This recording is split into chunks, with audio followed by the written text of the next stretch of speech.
नमस्कार, आप देख रहे हैं पहली आवाज न्यूज और मैं हूं आपके साथ मानवी ठाकुर। शुरुआत करते हैं आज की खास। 13 फरवरी 2026 को मध्य प्रदेश आदिवासी विकास परिषद के नेतृत्व में भोपाल में आदिवासी छात्रा रोशनी कलेश की संदिग्ध मृत्यु के मामले में निष्पक्ष जांच की मांग को लेकर शांतिपूर्ण प्रदर्शन एवं थाना घेराव किया गया। रोशनी कलेश प्रथम वर्ष MBBS की छात्रा थी और गांधी मेडिकल कॉलेज में अध्ययनरत थीं। उनका 10 फरवरी 2026 को निधन हो गया था। प्रारंभिक रूप से इसे आत्महत्या बताया गया, लेकिन परिजनों और समाजजनों ने इस पर संदेह जताते हुए उच्च स्तरीय व पारदर्शी जांच की मांग की है। लगभग 500 समाजजन और कार्यकर्ता प्रदर्शन में शामिल हुए। उन्होंने प्रशासन को ज्ञापन सौंपकर मांग की कि घटनास्थल से जुड़े सभी साक्ष्यों, CCTV फुटेज और डिजिटल प्रमाणों की निष्पक्ष जांच कराई जाए तथा दोषियों पर कठोर कानूनी कार्रवाई की जाए। परिषद ने कहा कि आंदोलन पूरी तरह शांतिपूर्ण और लोकतांत्रिक था, जिसका उद्देश्य पीड़ित परिवार को न्याय दिलाना और समाज का विश्वास बनाए रखना है। हमारा एक्सपर्ट है मोबाइल किसका, जो हमारा एक्सपर्ट है डीएन में उन्होंने भी वहाँ पर बोला कि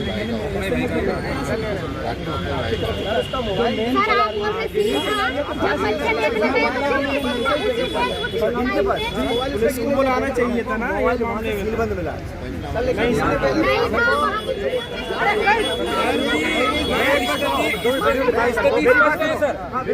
वीडियो बताए क्या हम वहाँ पे? मेरी बात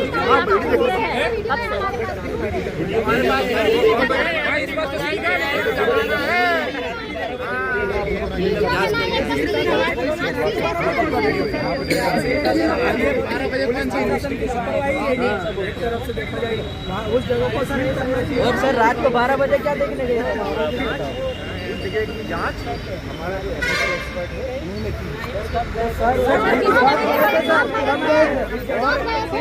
सुनो, ये एक स्टैंडर्ड प्रोसीजर है।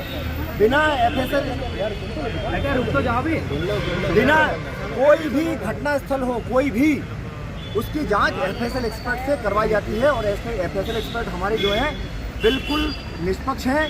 हमारे भोपाल में आप ये हर जोन में एक स्पेशलिस्ट है। आप ये दावा कर रहे हैं सर आप नहीं सर, आपको नहीं पता था, आप कैसे बोल सकते सर? उनका नाम क्या है? लेके जाने चाह रहे थे हमारे साथ, चलो हम भी देखना चाहते तो उन्होंने दूसरे दिन आए तो बोला कि हम 12 बजे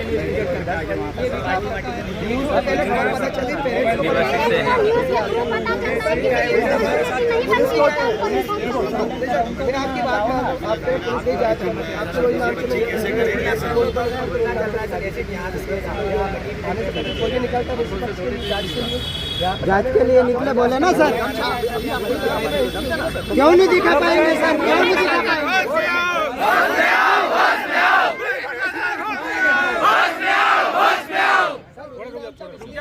आपने कार्रवाई नहीं करी। हाँ, रोज नाम से एंट्री होती है। लिख रखा है उसमें, क्या लिख रखा है ये बता दो सर। एक मिनट चेहरे पे निशान स्पष्ट दिख रहे हैं, स्पष्ट लिख रखा है नहीं लिख रखा? इसमें आप देखो सर,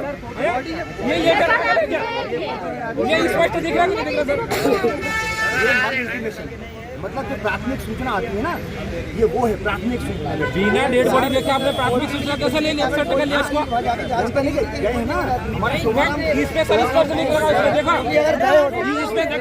इसमें अगर गए होते तो इसमें नहीं लिखा जाता। इसमें स्पष्ट लिखा हुआ है। कोई चोट के निशान। हाँ तो देखो ये पंचनामा दिखाइए, ले लीजिए ना आप आइए। बताइए सर हमको, और CCTV कैमरा सर आएंगे, सभी लोग आएंगे, फिर यही बैठते हैं।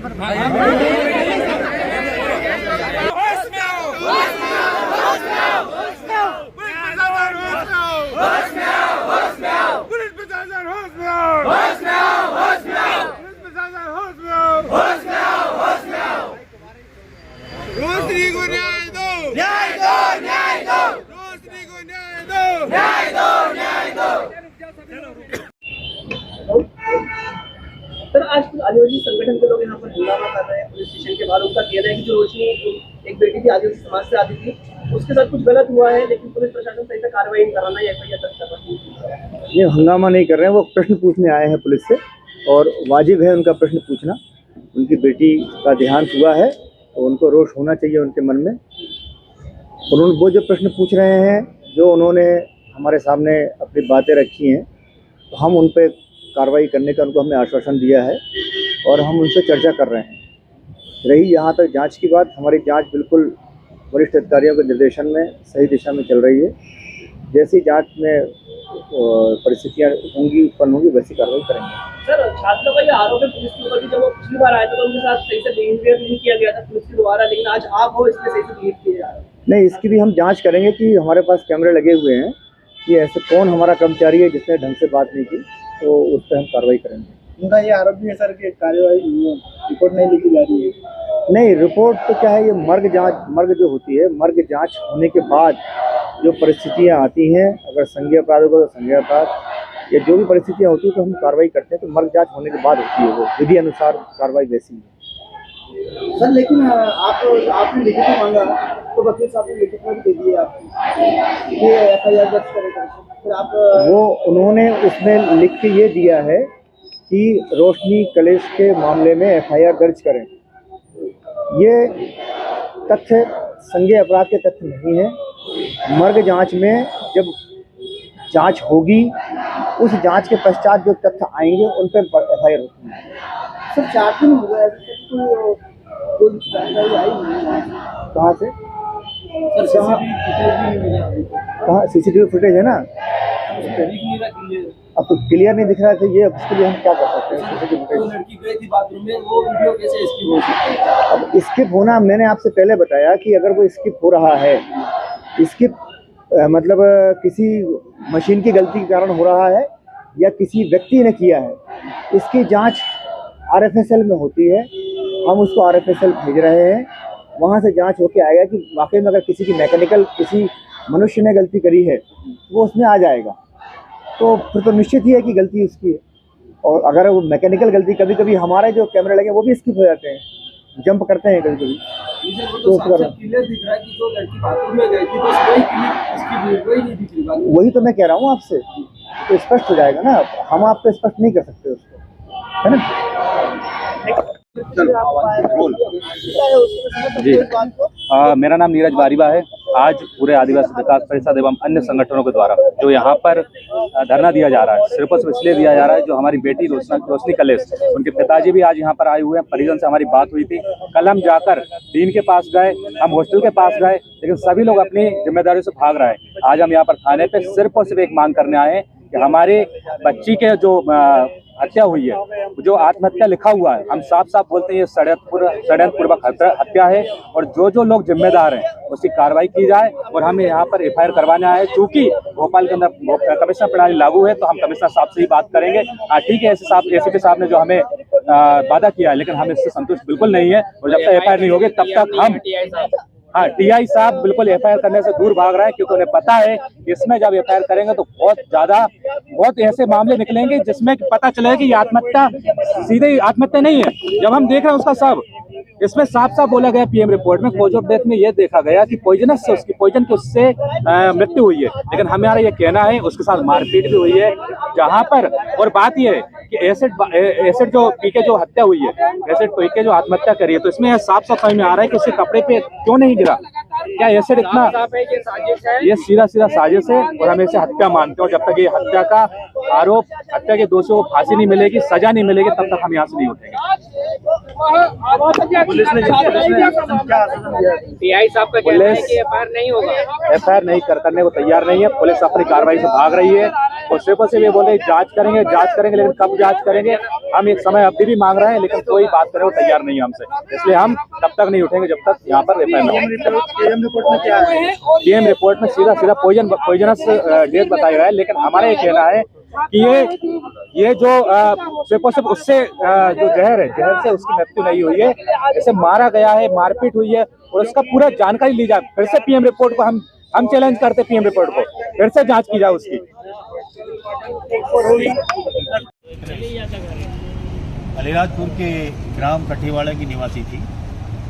भोपाल राजधानी में गांधी मेडिकल कॉलेज, अमीरिया, जीएमसी, एमबीबीएस का प्राइवेट हॉस्टल में रहकर कर रही थी। पिताजी का ये कहना है कि जब भी मेरी बिटिया रोशनी फ़ोन पे बात करती थी, यही कहती थी पिताजी मैं पढ़ाई अच्छे से और मन लगा के कर रही थी। पिताजी का कहना है कि जब मेरी बिटिया यही बोल रही कि मैं पढ़ाई अच्छे से और मन लगा के कर रही हूँ, रोशनी हमेशा कहती थी कि पापा मैं गांधी मेडिकल कॉलेज में इसलिए पढ़ाई नहीं कर रही MBBS का, मैं समाज परिवार और समाज का नाम रोशन करने के लिए पढ़ती। जो बिटिया माता पिता को रोशनी दे सकती है, समाज को रोशनी दे सकती है, परिवार को रोशनी दे सकती है, वो आत्महत्या नहीं करती। उनके साथ गलत हुआ है, मर्डर हुआ। क्या लगता है आपको? उनके साथ मर्डर ही हुआ। पिता का कहना है कि जब मेरी बिटिया आई थी private Gandhi medical private hostel के में, उसका ओनर का कहना है कि मैं हमीदिया में ही ड्यूटी करता हूं और ये मेरी प्राइवेट हॉस्टल है, इसमें और भी लड़कियां रहती हैं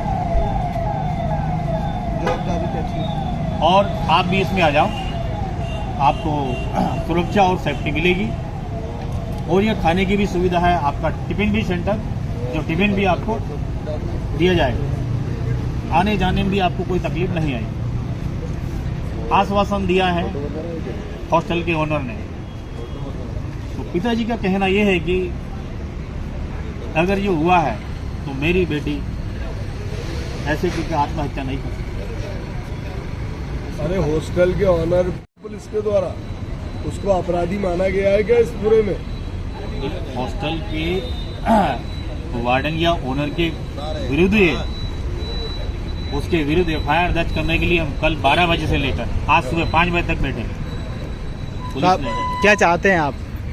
ये है कि हॉस्टल के ओनर के विरुद्ध FIR हो जाए और उसकी जांच हो जाए और न्याय मिले। और परिवार को कुछ मुआवजा मिला कि नहीं मिला सरकार की तरफ से? FIR दर्ज नहीं हुई तो मुआवजा मिलने की बहुत बड़ी बात। अच्छा, अभी मतलब कुछ भी नहीं हुआ? कुछ भी नहीं हुआ है और परिवार अभी असंतुष्ट है? परिवार हाँ, प्राथमिक जांच चल रही है। युवा छात्र एवं परिजनों को न्याय मिले तो CBI द्वारा जांच। ठीक है। रहिए पहली आवाज न्यूज।